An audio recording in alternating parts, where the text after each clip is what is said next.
इस ऑर्डिनेंस के माध्यम से सरकार की ये कोशिश है कि किसान पर जो अपने उत्पादन को बेचने के लिए प्रतिबंध लगे थे, उन प्रतिबंधों से पूरी तरह मुक्त किया जा रहा है। मंडियां रहेंगी, राज्य का एपीएमसी एक्ट रहेगा, लेकिन एपीएमसी की परिधि के बाहर जो सारा क्षेत्र है, चाहे वो किसान का घर ही क्यों ना हो, उस घर में जाकर भी कोई कंपनी, संस्था, processing industry, FPO, cooperative sector के समूह, कोई भी जाकर उसको उत्पादन का उचित मूल्य देकर वहाँ से माल खरीदेगा। मंडी की परिधि के बाहर पूरा ट्रेड एरिया होगा जहाँ पर ट्रेड हो सकती है, और इस खरीद और बिक्री पर किसी भी प्रकार का कोई टैक्स किसी सरकार का नहीं होगा, कानूनी बंधन किसी भी प्रकार का नहीं होगा।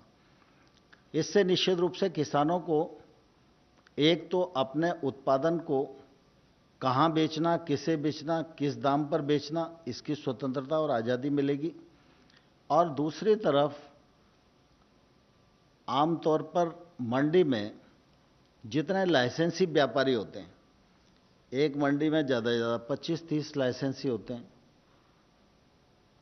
जब ये खुलाव आ जाएगा तो इसमें कीमतों की प्रतिस्पर्धा में 30 की जगह 300 लोग आएंगे, और जितनी प्रतिस्पर्धा बढ़ेगी वह निश्चित रूप से किसान के लिए फायदेमंद होगी।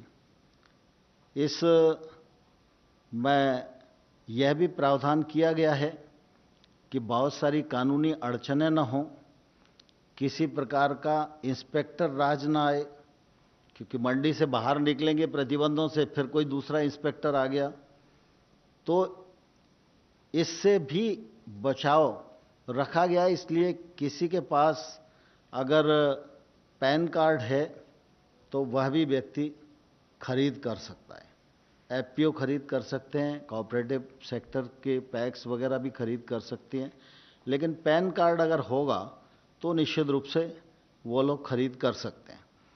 दूसरा, कोई भी व्यक्ति ई प्लेटफॉर्म बना सकता है। ये ई प्लेटफॉर्म जो है, बनाने के लिए कोई भी व्यक्ति स्वतंत्र है, लेकिन उसके नियम केंद्र सरकार बनाएगी और उसका हिसाब किताब भी केंद्र सरकार रखेगी। और अगर कोई इलेक्ट्रिक प्लेटफॉर्म किसी भी प्रकार की धोखाधड़ी और गड़बड़ करेगा तो उसको सुनवाई करना और उसको दंडित करना, उसको ट्रेड से बाहर करना, ये निर्णय निश्चित रूप से केंद्र सरकार करेगी। कृषि उत्पादों के इस प्रकार के व्यवसाय पर कोई भी शुल्क देय नहीं होगा।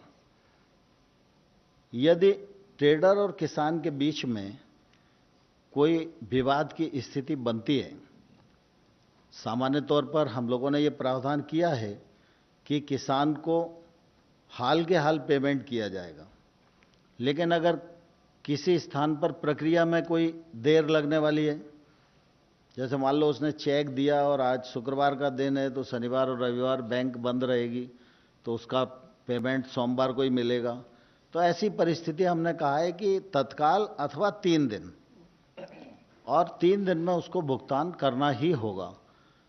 लेकिन जिस समय उत्पाद की डिलीवरी होगी तो खरीदार व्यक्ति को उसको रसीद देना पड़ेगी कि आपका इस ग्रेड का इतना माल मैंने प्राप्त किया, इसका इतना रुपया बनता है, यह आपको परसों दिया जाएगा। ये रसीद उसको हाल के हाल देना होगी।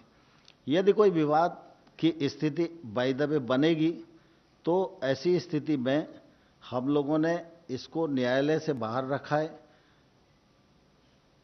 पहली जो शिकायत है वो एसडीएम के पास जाएगी। एसडीएम सुलह कराने के लिए कुछ लोगों को नियुक्त करेगा। अगर सुलह नहीं होगी तो एसडीएम सुनवाई करेगा, 30 दिन के भीतर उसे निर्णय करना पड़ेगा।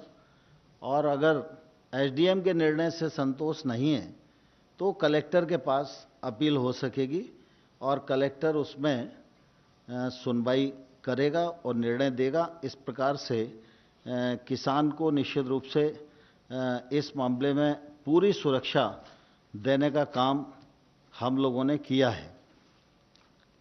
इससे किसानों को कृषि उत्पाद के विक्रय में स्वतंत्रता मिलेगी, लाइसेंस राज्य से किसान मुक्त हो जाएंगे, इलेक्ट्रॉनिक व्यापार के लिए सुविधाजनक ढांचा मिलेगा, विपणन में जो लागत आती है, किसान को ट्रांसपोर्टेशन इधर से उधर करना पड़ता है, उसकी लागत कम होगी तो उसकी आय में वृद्धि होगी, किसान अपना उत्पाद मंडी में ले जाने की बाध्यता से मुक्त हो सकेगा, सप्लाई चेन मजबूत होगी, कृषि के क्षेत्र में निवेश बढ़ेगा और एक देश एक मार्केट जैसा प्रकाश जी ने कहा, यह सुनिश्चित करने में यह अध्यादेश निश्चित रूप से अपनी सार्थक भूमिका का निर्वहन करेगा।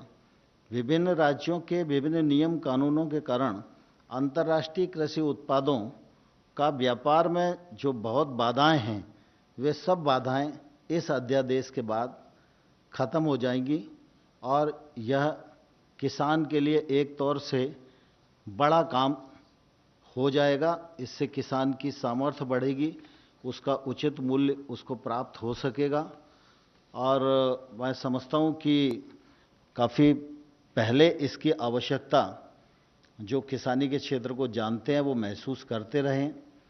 सरकारों के सामने भी ये विषय रहा है। पिछले बार मॉडल एक्ट के माध्यम से भी रिफॉर्म करने की कोशिश की गई, लेकिन वो नहीं हो पाया और इसलिए ये अध्यादेश लाने का इस समय उपयुक्त समय इसलिए लगा कि कोविड-19 के दौरान जो कठिनाइयाँ आईं, किसानों को भी आईं। अगर यह अध्यादेश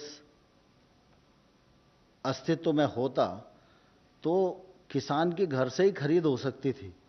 सोशल डिस्टेंसिंग का थोड़ा बहुत जो पालन टूटा खरीद केंद्रों पर, हम उससे बच सकते थे।